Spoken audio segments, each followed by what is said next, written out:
ਗਿੱਲ ਸਾਹਿਬ, ਕੀ ਕਾਰਨ ਹੈ ਕਿ ਤੁਸੀਂ ਆਪਣੀ ਗਿਲਕੋ ਕੰਪਨੀ ਤੋਂ ਅਸਤੀਫਾ ਦੇ ਦਿੱਤਾ ਹੈ ਤੇ ਤੁਸੀਂ ਸਾਨੂੰ ਦੱਸਣਾ ਚਾਹੋਗੇ ਕਿ ਕੀ ਕਾਰਨ ਹੈ? ਦੇਖੋ, ਮੈਂ 21 ਸਾਲ ਗਿਲਕੋ ਗਰੁੱਪ ਦੀਆਂ ਕੰਪਨੀਆਂ 'ਚ ਕੰਮ ਕੀਤਾ। 21 ਸਾਲ ਸਨ 2000 ਤੋਂ ਗਿਲਕੋ ਗਰੁੱਪ ਬਣਿਆ ਸੀ ਤੇ 21 ਸਾਲ ਜੋ ਮੇਰੀ ਲਾਈਫ ਦਾ ਬੈਸਟ ਸੀ ਉਹ ਮੈਂ ਕੰਪਨੀਆਂ ਨੂੰ ਦੇਣ ਦੀ ਕੋਸ਼ਿਸ਼ ਕੀਤੀ ਔਰ ਬਹੁਤ ਇੱਕ ਚੰਗੀ ਲੈਵਲ 'ਤੇ ਮੈਂ ਕੰਪਨੀਆਂ ਨੂੰ ਲੈ ਕੇ ਵੀ ਆਇਆ। ਲੇਕਿਨ ਹੁਣ ਮੇਰਾ ਮਨ ਹੈ ਵੀ ਮੈਨੂੰ ਸਮਾਜ ਨੇ ਬਹੁਤ ਕੁਝ ਦਿੱਤਾ ਹੈ ਤੇ ਮੈਂ ਚਾਹੁੰਦਾ ਵੀ ਹੁਣ ਜੋ ਬਾਕੀ ਪਰਮਾਤਮਾ ਨੇ ਜ਼ਿੰਦਗੀ ਬਖਸ਼ੀ ਹੈ ਮੈਂ ਉਹ ਸਮਾਜ ਦੇ ਲਿਖੇ ਲਾਵਾਂ। ਸੋ ਮੈਂ ਇਸ ਦੇ ਲਈ ਆਪਣੇ ਸਾਰੀਆਂ ਕੰਪਨੀਆਂ ਜਿੰਨੀਆਂ ਗਿਲਕੋ ਗਰੁੱਪ ਦੀਆਂ ਕੰਪਨੀਆਂ ਨੇ ਮੈਂ ਅੱਜ ਰਿਜ਼ਾਈਨ ਕਰਤਾ ਤੇ ਆ ਸਾਰੀ ਸੀਨੀਅਰ ਮੈਨੇਜਮੈਂਟ ਬੈਠੀ ਹੈ। ਸੋ ਮੈਂ ਉੱਥੋਂ ਉਹਨਾਂ ਤੋਂ ਰਿਜ਼ਾਈਨ ਕਰਕੇ ਜਿੰਨਾ ਸਮਾਂ ਮੈਂ ਹੁਣ ਸਾਰਾ ਸਮਾਜ ਦੇ ਲਿਖੇ ਲਾਉਣਾ ਚਾਹੁੰਦਾ। ਸਰ, ਕੀ ਇਹ ਆਉਣ ਵਾਲੀਆਂ ਚੋਣਾਂ ਨੂੰ ਦੇਖ ਕੇ ਕਦਮ ਚੁੱਕਿਆ ਗਿਆ ਹੈ? ਨਹੀਂ, ਮੈਂ ਸਮਾਜ ਸੇਵਾ ਦੇਖੋ ਤੁਸੀਂ ਪਹਿਲਾਂ ਤੋਂ ਹੀ ਦੇਖਿਆ ਵੀ ਮੈਂ ਪਹਿਲਾਂ ਤੋਂ ਵੀ ਜਦ ਕਿ ਮੈਂ ਰਾਜਨੀਤੀ 'ਚ ਨਹੀਂ ਵੀ ਸੀ ਮੈਂ ਪਹਿਲਾਂ ਤੋਂ ਹੀ ਕਰਦਾ ਹੁੰਦਾ। ਮੇਰਾ ਇੱਕ ਸ਼ੌਂਕ ਸਮਝ ਲਓ ਜਾਂ ਮੇਰੇ ਤੇ ਪ੍ਰਮਾਤਮਾ ਦੀ ਕਿਰਪਾ ਸਮਝ ਲਓ ਤੇ ਮੈਂ ਪਹਿਲਾਂ ਤੋਂ ਹੀ ਸਮਾਜ ਸੇਵਾ ਨਾਲ ਜੁੜਿਆ ਵਾ। ਪਰ ਹੁਣ ਜੋ ਮੇਰਾ ਜੋ ਬਾਕੀ ਦਾ ਜੋ ਮੇਰੀ ਲਾਈਫ ਹੈ ਦਾ ਸਮਾਂ ਮੈਂ ਚਾਹੁੰਦਾ ਵੀ ਮੈਂ ਫੁੱਲੀ ਟਾਈਮ ਸਮਾਜ ਨੂੰ ਜਿੰਨਾ ਮੈਨੂੰ ਸਮਾਜ ਨੇ ਦਿੱਤਾ ਮੈਂ ਵਾਪਸ ਕਰਨ ਦੀ ਕੋਸ਼ਿਸ਼ ਕਰਾਂਗਾ।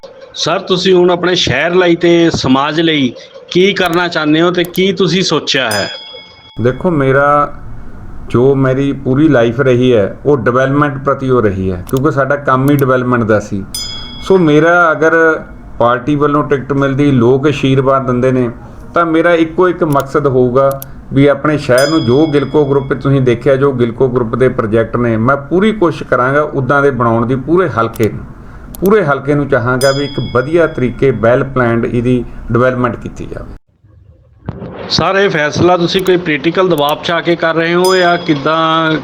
ਕੋਈ ਕਿਸੇ ਦਾ ਉੱਪਰੋਂ ਪ੍ਰੈਸ਼ਰ ਹੈ ਤੁਹਾਨੂੰ? ਨਹੀਂ, ਦੇਖੋ ਜੇ ਉਹ ਡਰ ਹੁੰਦਾ ਮੈਂ 2017 'ਚ ਇਲੈਕਸ਼ਨ ਲੜੀ ਸੀ। ਅੱਜ 4.5 ਸਾਲ ਹੋ ਗਏ ਸਰਕਾਰ ਨੂੰ, ਸਰਕਾਰ ਦੇ ਤਾਂ ਰਹੇ 6 ਮਹੀਨੇ ਗਏ।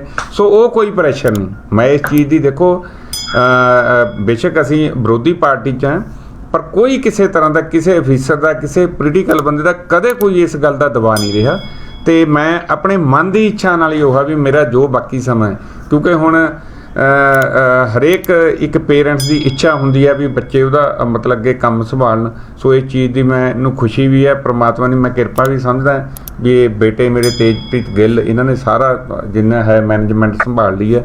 ਸੋ ਮੈਂ ਚਾਹੁੰਦਾ ਵੀ ਹੁਣ ਜਿੰਨਾ ਮੇਰੇ ਕੋਲ ਸਮਾਂ ਮੈਂ ਉਹ ਸਮਾਜ ਦੇ ਲਿਖੇ ਲਾਵਾਂ। ਇਹ ਮੈਂ ਇਸ ਕਰਕੇ ਇਹ ਸਿਰਫ ਮੇਰਾ ਭਾਵਨਾ ਹੀ, ਮੇਰੇ ਤੇ ਕੋਈ ਕਿਸੇ ਤਰ੍ਹਾਂ ਦਾ ਪ੍ਰੈਸ਼ਰ ਨਹੀਂ। ਹੁਣ ਤਾਂ ਰਹੇ 6 ਮਹੀਨੇ ਗਏ ਸਰਕਾਰ ਦੇ, ਜੇ ਇਹ ਹੋਣਾ ਹੁੰਦਾ ਫਿਰ ਤਾਂ 4.5 ਸਾਲ ਨਿਕਲ ਗਏ। ਸੋ ਉਦੋਂ ਨਹੀਂ ਉਹ ਦਿੱਤਾ, ਉਹ ਨਹੀਂ ਕੋਈ ਪ੍ਰੈਸ਼ਰ, ਉਹ ਬਿਲਕੁਲ ਨਹੀਂ ਹੈਗਾ। ਮੈਂ ਵੈਸੇ ਹੀ ਮੇਰਾ ਮਨ ਹੈ ਵੀ ਠੀਕ ਹੈ ਹੁਣ ਜਦੋਂ ਅੱਗੇ ਕੰਪਨੀ ਆਪਣੇ ਗਰੋ ਕਰ ਰਹੀ ਹੈ ਤੇ ਅੱਗੇ ਸੰਭਾਲ ਰਹੇ ਨੇ ਮੈਨੇਜਮੈਂਟ ਸੰਭਾਲ ਰਹੀ ਹੈ ਸੋ ਮੈਂ ਵੀ ਜਿੰਨਾ ਮੇਰਾ ਸਮਾਂ ਵੀ ਆਪਣਾ ਮੈਂ ਸਮਾਜ ਦੇ ਲਿਖੇ। ਸਰ, ਕੰਪਨੀ 'ਚ ਜਿਹੜੀ ਜ਼ਿੰਮੇਵਾਰੀ ਤੁਹਾਡੀ ਸੀਗੀ ਇਹ ਜ਼ਿੰਮੇਵਾਰੀ ਹੁਣ ਕੌਣ ਸਾਂਭੇਗਾ? ਦੇਖੋ, ਸਾਡੇ 2 ਡਾਇਰੈਕਟਰ ਨਵੇਂ ਅਪੁਆਇੰਟ ਹੋ ਗਏ ਨੇ ਤੇ ਤੇਜਪ੍ਰੀਤ ਗਿੱਲ ਨਾਲ ਦੇਖਦਾ ਸਾਰੀ ਮੈਨੇਜਮੈਂਟ ਹੈ ਜਿਹੜੀ। ਦੇਖੋ, ਕੰਪਨੀਆਂ ਨੇ ਜਿਹੜੀਆਂ ਮੈਨੇਜਮੈਂਟ ਦੇ ਉਹਦੇ ਤੇ ਚੱਲਦੀਆਂ ਨੇ, ਮੈਨੇਜਮੈਂਟ ਚਲਾਉਂਦੀ ਹੈ ਕੰਪਨੀਆਂ। ਸੋ ਮੈਨੇਜਮੈਂਟ ਅੱਗੇ ਵੀ ਚਲਾ ਰਹੀ ਸੀ ਤੇ ਹੁਣ ਵੀ ਮੈਨੇਜਮੈਂਟ ਨੂੰ ਕੰਟਰੋਲ ਕਰ। ਗਿਲਕੋ ਕੰਪਨੀ ਦਾ ਇੱਕ ਨਾਮ ਹੈ ਜੀ ਤੇ ਤੁਸੀਂ ਇਹ ਜਿਹੜੀ ਆਪਣੀ ਜ਼ਿੰਮੇਵਾਰੀ ਦੂਸਰੇ ਹੱਥਾਂ 'ਚ ਦੇ ਰਹੇ ਹੋ, ਕਿੰਨਾ ਕੁ ਭਰੋਸਾ ਕਰਦੇ ਹੋ ਕਿ ਇਹ ਜ਼ਿੰਮੇਵਾਰੀ ਨਿਭਾਉਣਗੇ?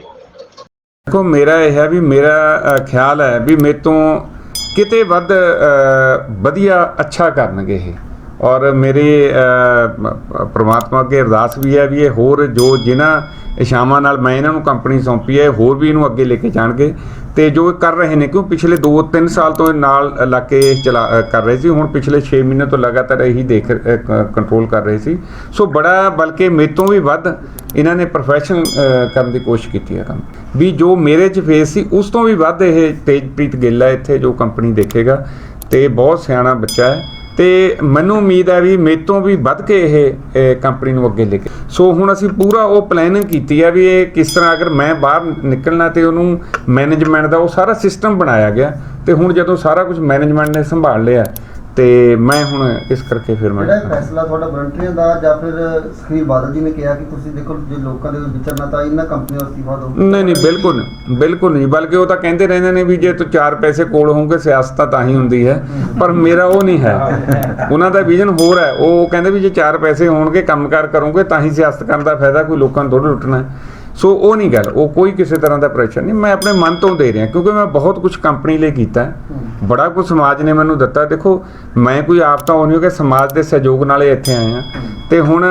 ਤੁਸੀਂ ਮੇਰੀ ਵਰਕਿੰਗ ਪਿੱਛੇ ਦੇਖ ਵੀ ਸਮਾਜ ਸੇਵੀ ਕੰਮਾਂ 'ਚ ਤੁਸੀਂ ਵੀ ਦੇਖ ਰਹੇ ਹੋ ਵੀ 2017 ਤੋਂ ਪਹਿਲਾਂ ਵੀ ਗਿਲਕੋ ਕੰਪਨੀ ਸਮਾਜ ਸੇਵੀ ਕੰਮਾਂ 'ਚ ਜੁੜੀ ਹੋਈ ਸੀ, ਉਸ ਤੋਂ ਬਾਅਦ ਵੀ ਆ ਕਰੋਨਾ ਦੇ ਟਾਈਮ 'ਚ ਵੀ ਅਸੀਂ ਕਿੰਨਾ ਕੰਮ ਕੀਤਾ। ਪਰ ਹੁਣ ਮੇਰਾ ਮਨ ਹੈ ਵੀ ਮੈਂ ਫੁੱਲੀ ਟਾਈਮ ਜੋ ਹੈਗਾ, ਜੋ ਮਹਾਰਾਜ ਨੇ ਆਯੂ ਬਖਸ਼ੀ ਆ ਬਾਕੀ ਰਹਿੰਦੀ, ਉਹ ਸਾਰੀ ਮੈਂ ਸਮਾਜ ਦੇ ਲਿਖੇ ਲਾ। ਅੰਦਰੋਂ ਆਵਾਜ਼ ਆਈ ਕਿ ਕਿਤੇ ਨਾ ਕਿਤੇ ਕਮੀ ਲੱਗਦੀ ਸੀ ਕਿ ਲੋਕਾਂ ਦੇ ਵਿੱਚ ਨਹੀਂ ਵਿਚਰ ਹੋ ਰਿਹਾ ਸੀ, ਕਿ ਬਿਜ਼ਨਸ ਦੇ ਵਿੱਚ ਵੀ ਫਸੇ ਹੋਏ ਸੀ। ਨਹੀਂ ਬਿਲਕੁਲ ਠੀਕ ਹੈ, ਇਹ ਡਬਲ ਕੰਮ ਨਹੀਂ ਹੋ ਪਾ ਰਿਹਾ ਸੀ। ਮਤਲਬ ਸਮਾਜ ਦਾ ਆਪਾਂ ਇੱਕ ਉਹ ਆਪਾਂ ਜਿੰਨੀ ਕਰਨੀ ਚਾਹੁੰਦੇ, ਜਿੰਨੀ ਲੋੜ ਹੈ ਉਨੀ ਫਿਰ ਆਪਾਂ ਟਾਈਮ ਨਹੀਂ ਸੀ ਦੇ ਪਾ ਰਹੇ, ਤੇ ਕੰਪਨੀ ਨੂੰ ਵੀ ਨਹੀਂ ਟਾਈਮ ਦੇ, ਦੋਨੋਂ ਚੀਜ਼ਾਂ ਸਫਰ ਕਰ ਰਹੀਆਂ ਸੀ। ਸੋ ਇਸ ਕਰਕੇ ਫਿਰ ਮੈਂ ਸੋਚਿਆ, ਨਾਲੇ ਜਦੋਂ ਇੱਕ ਕੰਪਨੀ ਮੈਨੇਜਮੈਂਟ ਨੇ ਵਧੀਆ ਤਰੀਕੇ ਤੇਜਪ੍ਰੀਤ ਗਿੱਲ ਦੀ ਅਗਵਾਈ ਦੇ ਵਿੱਚ ਸੰਭਾਲ ਲਈ ਹੈ, ਤਾਂ ਫਿਰ ਮੈਂ ਸੋਚਿਆ ਵੀ ਕਿਉਂ ਨਾ ਆਪਾਂ ਹੁਣ ਬਾਹਰ ਰਹਿ ਕੇ ਆਪਾਂ ਸਮਾਜ ਦੀ ਸੇਵਾ। ਹਾਂਜੀ ਤੇਜਪ੍ਰੀਤ ਗਿੱਲ ਜੀ, ਤੁਹਾਡੇ ਫਾਦਰ ਸਾਹਿਬ ਨੇ ਜਿਹੜੀ ਜ਼ਿੰਮੇਵਾਰੀ ਤੁਹਾਨੂੰ ਸੌਂਪੀ ਹੈ, ਤੁਸੀਂ ਕੀ ਕਹਿਣਾ ਚਾਹੁੰਦੇ ਹੋ? ਕੀ ਤੁਸੀਂ ਇਹ ਜ਼ਿੰਮੇਵਾਰੀ ਨਿਭਾਉਣ ਦੇ ਆਪਣੇ ਆਪ ਨੂੰ ਕਾਬਿਲ ਸਮਝਦੇ ਹੋ? ਪਹਿਲਾਂ ਤਾਂ ਮੈਂ ਜੀ ਗਿੱਲ ਸਾਹਿਬ ਦਾ ਬਹੁਤ ਬਹੁਤ ਧੰਨਵਾਦ ਕਰਨਾ ਚਾਹੁੰਦਾ ਜੀ ਕਿ ਇਹਨਾਂ ਨੇ ਮੇਰੇ ਤੇ ਭਰੋਸਾ ਕੀਤਾ। But I've been working in this company from the past 7 years and I've been trying to get his attention, ਤੇ ਅੱਜ ਇਹਨਾਂ ਨੂੰ ਮੈਨੂੰ ਬੜਾ ਮਾਣ ਹੁੰਦਾ ਹੈ ਜੀ ਕਿ ਇਹਨਾਂ ਨੇ ਮੇਰੇ ਤੇ ਭਰੋਸਾ ਕੀਤਾ, ਐਡੀ ਵੱਡੀ ਰਿਸਪੌਂਸਿਬਿਲਿਟੀ ਸਾਂਭੀ ਹੈ। ਤੇ ਇਹਨਾਂ ਦੇ ਹੀ ਜਿਹੜੇ ਇਹਨਾਂ ਦੇ ਅਸੂਲ ਨੇ ਉਹਨਾਂ ਤੇ ਹੀ ਮੈਂ ਚੱਲੂੰਗਾ ਜੀ, ਤੇ ਪੂਰੀ ਕੰਪਨੀ ਨੂੰ ਉਸੇ ਅਸੂਲ ਤੇ ਨੀਟ ਐਂਡ ਕਲੀਨ ਚਲਾਵਾਂਗੇ ਜੀ। ਤੇ ਕੋਈ ਵੀ ਸਾਡੀ ਕੰਪਨੀ ਦੇ ਅੱਗੇ ਜਿੰਨੇ ਵੀ ਸਾਡੇ ਪ੍ਰੋਜੈਕਟ ਆਣੇ ਆ, ਅਸੀਂ ਗਿਲਕੋ ਨੂੰ ਬਹੁਤ ਅੱਗੇ ਲੈ ਕੇ ਜਾਵਾਂਗੇ। ਮਾਈ ਪ੍ਰਾਇੋਰਿਟੀ ਇਨ ਲਾਈਫ ਇਜ਼ ਕਿ ਇੱਕ ਤਾਂ ਮੈਂ ਆਪਣੇ ਫਾਦਰ ਸਾਹਿਬ ਦਾ ਨਾਮ ਉੱਚਾ ਕਰਨਾ ਹੈ ਜੀ, ਐਂਡ ਤੇ ਗਿਲਕੋ ਨੂੰ ਨੰਬਰ 1 ਕੰਪਨੀ ਬਣਾਉਣਾ ਹੈ ਜੀ ਰੀਅਲ ਏਸਟੇਟ ਦੀ। Though still we are on a good level, but still the hunger never ends, ਤੇ ਅੱਗੇ ਤੱਕ ਲੈ ਕੇ ਜਾਣੀ ਹੈ ਜੀ ਕੰਪਨੀ, ਬਹੁਤ ਅੱਗੇ ਲੈ ਕੇ ਜਾਣੀ ਹੈ। ਤੇ ਸਾਰੇ ਜੋ ਗਿੱਲ ਸਾਹਿਬ ਦੇ ਅਸੂਲ ਨੇ ਉਹ ਸਾਰੇ ਫੋਲੋ ਕਰਨੇ ਹੈ ਜੀ। ਬਾਕੀ ਕਦੇ ਕੋਈ ਦਿੱਕਤ ਆਉਂਦੀ ਹੈ, ਇਹ ਇੱਥੇ ਹੈਗੇ ਨੇ ਜੀ, ਇਹਨਾਂ ਦੀ ਰਾਏ ਲਵਾਂਗੇ। ਦੇਰ ਆਰ ਜਿੱਦਾਂ ਹੁਣ ਫਾਈਨੈਂਸ਼ੀਅਲ ਕਰੰਚ ਵੀ ਚੱਲ ਰਿਹਾ, but Gillco we are managing the company ਇਨ ਸੱਚ ਅ ਮੈਨਰ ਲਾਈਕ ਹੁਣ ਅਸੀਂ ਕੀ ਕੀਤਾ ਸੀਗਾ, ਸਾਡਾ ਜਿਹੜਾ ਗਿਲਕੋ ਦਾ ਪ੍ਰੋਡਕਟ ਹੈ ਜੀ ਉਹ ਸਾਰਾ ਹਾਈ ਐਂਡ ਹੈ, but keeping in the social responsibility ਅਸੀਂ 2 BHK ਦਾ ਪ੍ਰੋਡਕਟ ਲਾਂਚ ਕੀਤਾ ਹੈ ਜੀ। ਕਿਉਂਕਿ ਦੇਖੋ ਹਰ ਬੰਦਾ ਕੋਈ 50 ਲੱਖ ਦਾ 60 ਲੱਖ ਦਾ ਘਰ ਨਹੀਂ ਅਫੋਰਡ ਕਰ ਸਕਦਾ, ਤੇ ਗਿਲਕੋ ਸੈਗਮੈਂਟ 'ਚ ਨਹੀਂ ਸੀਗੀ। ਅਸੀਂ ਹੁਣ 25 ਲੱਖ ਦਾ ਘਰ ਲਾਂਚ ਕੀਤਾ ਹੈ ਜੀ, ਉਹ ਵੀ ਇੱਕ ਤਰ੍ਹਾਂ ਦੀ ਕਿ ਅਸੀਂ ਵੀ ਇਹ ਲੋਕਾਂ ਨੂੰ ਕੇਟਰ ਕਰ ਸਕਦੇ ਹਾਂ ਬਾਈ giving them better facilities, a gated community, believe me you which nobody does। ਮਤਲਬ ਲੋਕ 30 ਲੱਖ ਦੇ 40 ਲੱਖ ਦੇ ਘਰ ਵੇਚਦੇ ਨੇ, ਬਟ ਉਹ ਸਿਕਿਉਰ ਗੇਟਡ ਕਮਿਊਨਿਟੀ ਨਹੀਂ ਹੁੰਦੀ। ਅਸੀਂ 2 BHK ਵਿਦ ਫੁੱਲ ਸਿਕਿਉਰਿਟੀ ਤੇ 25 ਲੱਖ ਦਾ ਫਲੈਟ ਦੇ ਰਹੇ ਹਾਂ ਜੀ, just for our social responsibility that why not contribute to this pandemic. ਕਿ ਠੀਕ ਹੈ ਜੇ people are staying on rent, but if they can afford a house for 25 lakhs ਤਾਂ ਅਸੀਂ ਵੀ ਆਪਣੀ ਕੰਟਰੀਬਿਊਸ਼ਨ ਦਿੱਤੀ ਹੈ ਜੀ। ਬਲੇਸਿੰਗ ਕੰਪਨੀ ਦੇ ਨਾਲ ਨੇ, ਪ੍ਰਮਾਤਮਾ ਅੱਗੇ ਅਰਦਾਸ ਵੀ ਹੈ ਵੀ ਇਹ ਜਿਸ ਮਕਸਦ ਨਾਲ ਮੈਂ ਕੰਪਨੀ ਨੂੰ ਸਟਾਰਟ ਕੀਤਾ ਸੀ, ਤੇ ਮੈਨੂੰ ਉਮੀਦ ਹੈ ਵੀ ਪ੍ਰਮਾਤਮਾ ਦਾ ਆਸ਼ੀਰਵਾਦ ਇਹ ਕੰਪਨੀ ਤੇ ਬਣਿਆ ਰਹੇਗਾ, ਤੇ ਹੋਰ ਵੀ ਉਸ ਨੂੰ ਇਹ ਅੱਗੇ ਲੈ ਕੇ ਜਾਣਗੇ ਔਰ ਨੀਟ ਐਂਡ ਕਲੀਨ ਕੰਮ ਕਰਨਗੇ। ਸਾਡਾ ਮਕਸਦ, ਮੇਰਾ ਵੀ ਮਕਸਦ ਇਹ ਰਿਹਾ ਵੀ ਪੈਸਾ ਸੈਕੰਡਰੀ ਰਿਹਾ, ਸਭ ਤੋਂ ਫਸਟ ਮੇਰਾ ਹੁੰਦਾ ਸੀ ਵੀ ਲੋਕਾਂ ਨੂੰ ਸਰਵਿਸ ਦੇਵਾਂ। ਤੇ ਤੁਹਾਡੇ ਸਾਹਮਣੇ ਹੀ ਆ ਸਾਰਾ ਗਿਲਕੋ ਦਾ, ਤੁਸੀਂ 2004 ਤੋਂ ਇੱਥੋਂ ਦੇਖ ਹੀ ਰਹੇ ਹੋ ਕਿਵੇਂ ਅਸੀਂ ਥੱਲਿਓਂ ਉੱਠ ਕੇ ਇੱਥੇ ਤੱਕ ਆਏ ਔਰ ਨੀਟ ਐਂਡ ਕਲੀਨ ਅਸੀਂ ਕੰਮ ਕਰਨ ਦੀ ਕੋਸ਼ਿਸ਼ ਕੀਤੀ। ਸੋ ਮੈਂ ਇਹਨਾਂ ਨੂੰ ਐਡਵਾਈਜ਼ ਵੀ ਕਰਾਂਗਾ ਵੀ ਤੁਸੀਂ ਜਿਹੜਾ ਕੰਮ ਹੈ ਉਹ ਬੜਾ ਸਾਫ਼ ਸੁਥਰਾ ਕਰਨਾ ਹੈ। ਪੈਸੇ ਦਾ ਜਿਹੜਾ ਪੈਸਾ ਉਹਨੂੰ ਸੈਕੰਡਰੀ ਰੱਖਣਾ। ਪਹਿਲਾਂ ਅਸੀਂ ਲੋਕਾਂ ਨੂੰ ਇੱਕ ਸੇਵਾ ਭਾਵਨਾ ਨਾਲ ਸੇਵਾ ਕਰਨੀ ਹੈ। ਠੀਕ ਹੈ, ਜਿੱਥੇ ਤੁਸੀਂ ਵਧੀਆ ਕੰਮ ਕਰਦੇ ਪੈਸਾ ਵੀ ਨਾਲ ਆਈ ਜਾਂਦਾ। ਸੋ ਉਹ ਮੈਂ ਇਹਨਾਂ ਨੂੰ ਬਾਰ-ਬਾਰ ਇਹ ਸਾਰੀ ਕੰਪਨੀ ਦੇ ਮੈਨੇਜਮੈਂਟ ਨੂੰ ਇਹ ਕੰਪਨੀ ਛੱਡਣ ਤੋਂ ਪਹਿਲਾਂ ਬਿਠਾ ਕੇ ਸਮਝਾਇਆ ਵੀ ਤੁਸੀਂ ਜਿਹੜਾ ਸਭ ਤੋਂ ਫਸਟ ਸਾਨੂੰ ਲੋਕਾਂ ਨੂੰ ਸਰਵਿਸ ਹੈ, ਸੈਕੰਡਰੀ ਤੁਹਾਡਾ ਮਨੀ ਹੈ।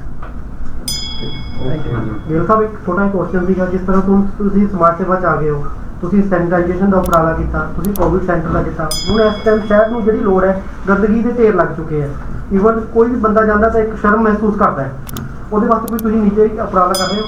ਦੇਖੋ ਨਿੱਜੀ ਉਪਰਾਲਾ ਉੱਥੇ ਪ੍ਰੋਬਲਮ ਆ ਰਹੀ ਹੈ।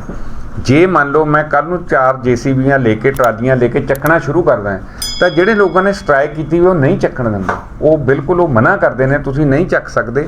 ਅਸੀਂ ਇੱਥੇ ਇੱਕ ਕਿਸੇ ਨੇ ਇੱਥੇ ਟਰਾਲੀ ਅਸੀਂ ਆਪਣੇ ਕਿਸੇ ਪ੍ਰੋਜੈਕਟ ਤੋਂ ਭਰ ਰਹੇ ਤੇ ਉਹਨਾਂ ਨੇ ਆ ਕੇ ਮਨਾ ਕਰਤਾ, ਰੋਕਤਾ।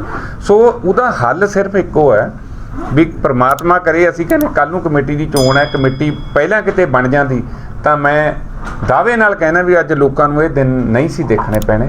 ਹੁਣ ਮੋਹਾਲੀ ਵਾਲਿਆਂ ਨੇ ਵੀ ਸੈਟਲ ਕੀਤਾ, ਡੇਰਾਬੱਸੀ ਨੇ ਸੈਟਲ ਕੀਤਾ, ਇੱਥੇ ਵੀ ਸੈਟਲ ਕੀਤਾ ਜਾ ਸਕਦਾ ਸੀ, ਕੋਈ ਵੱਡੀ ਗੱਲ ਨਹੀਂ ਸੀ। ਉਹ ਠੀਕ ਹੈ ਕਿ 7000 'ਚ ਤੁਸੀਂ ਵੀ ਸੋਚਦੇ ਵੀ 7000 'ਚ ਬੰਦੇ ਦਾ ਗੁਜ਼ਾਰਾ ਕਿਵੇਂ ਹੋ ਸਕਦਾ।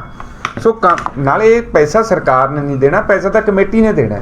ਸੋ ਜੇ ਉਹਨਾਂ ਨੂੰ 2-4 ਹਜ਼ਾਰ ਵੱਧ ਉਹਨਾਂ ਨਾਲ ਸੈਟਲਮੈਂਟ ਕਰਕੇ ਇਸ ਕੰਮ ਨੂੰ ਨਾ ਇਹ ਇੱਦਾਂ ਮਤਲਬ ਆ ਖਲਾਰਾ ਪੈਂਦਾ ਜੋ ਅੱਜ ਗੰਦਗੀ ਸ਼ਹਿਰ 'ਚ ਹੋਈ ਪਈ ਹੈ। ਸੋ ਮੈਨੂੰ ਉਮੀਦ ਹੈ ਵੀ ਜੇ ਕਿਤੇ ਸਾਡੇ ਤੇ ਬਖਸ਼ਿਸ਼ ਹੋਈ ਤਾਂ ਅਸੀਂ ਤਾਂ 2 ਦਿਨ 'ਚ ਹੱਲ ਕਰ ਦਾਂਗੇ ਤਾਂ ਮਸਲੇ।